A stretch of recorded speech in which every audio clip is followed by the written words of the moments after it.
The Instructor podcast with Terry Cook, talking with leaders, innovators, experts and game changers about what drives them. One of the other things you mentioned there a few times, you spoke about posture and how important posture is. As driving instructors, we spend a lot of time probably in a really, really bad position of posture. We crammed up in a car 2 hours a time, potentially longer, potentially 6-8 hours a day, well, often longer if we drive from lesson to lesson and so forth. What effect, two-part question, what effect could that have on us, our bodies, our well-being, if you like? And then what could we do about that?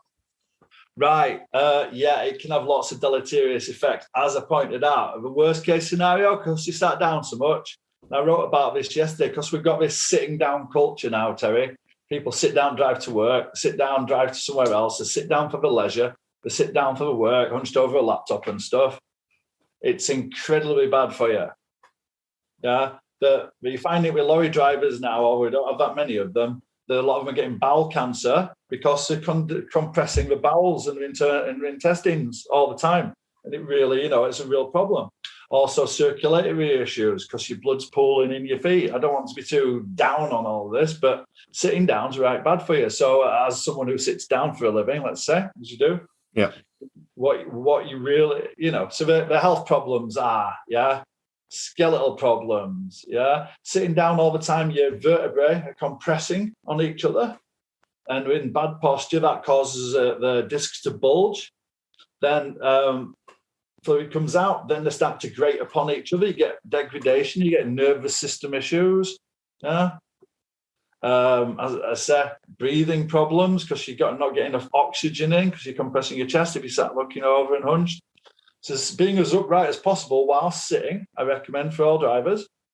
Certainly, it can't but help because everything works better if we're more open and upright. But what I really recommend is beforehand doing a bit of joint opening, stretching and loosening, which doesn't take very long, but will really help. And in between sessions, even if you just get out of the car for 2 minutes, shake out your arms, shake out your legs, kick your legs around a bit, you know what I mean? Some of that stuff, it's just getting your circulation going, freeing your body back up and getting you back in a better form. I've just created a lead magnet. I'm going to start getting an email list together, and it's called the Wake Up Call. I'll send you a copy of it. But it's a system that in only, it takes exactly 2 minutes. Say you're right, sleepy or tired, been working really hard, wakes your nervous system up, wakes your body up, wakes your mind straight back up again. So that's really valuable. But all the other instructors, get out your car, move around for a bit. It's very tempting to I've got this client, I've got that, I'm driving there now.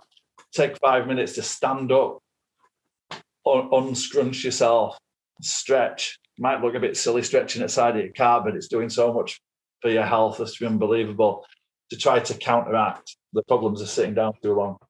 No, you're right. It does look silly because it's something I do in Morrison's car park between lessons. But what are you going to do? It makes a difference. I mean, it was.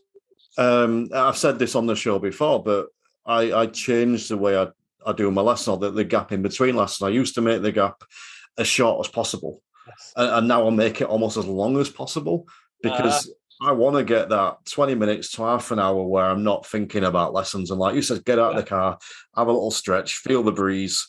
And I look a bit daft sometimes outside the car, but I'll tell you what, I feel better on next lesson for it. Well, of course, you're going to be in a better shape for it. You're going to be more on it because you're not as again, when we're sitting down, it puts us into rest mode a little. And that's stimulating your parasympathetic nervous system, putting you in the right rest and digest mode. Although it might be quite stressful, you might be quite awake, so you've got some learners and stuff. Still, you're not going to be as on it as if you'd woken yourself up. Again, I would recommend some breathing. I know we're going to talk about some breathing, but breathing is so important. And just even not knowing any breathing practices, but taking some deep breaths once you get out of the car, as long as it's not outside of a motorway and shit, get some deep breaths in while standing up so everything's not compressed. That'll oxygenate your system and get everything lively and working again. So again, you'll be in best state, as you said, to do your job at the best of your capability. The Instructor podcast with Terry Cook, talking with leaders, innovators, experts and game changers about what drives them.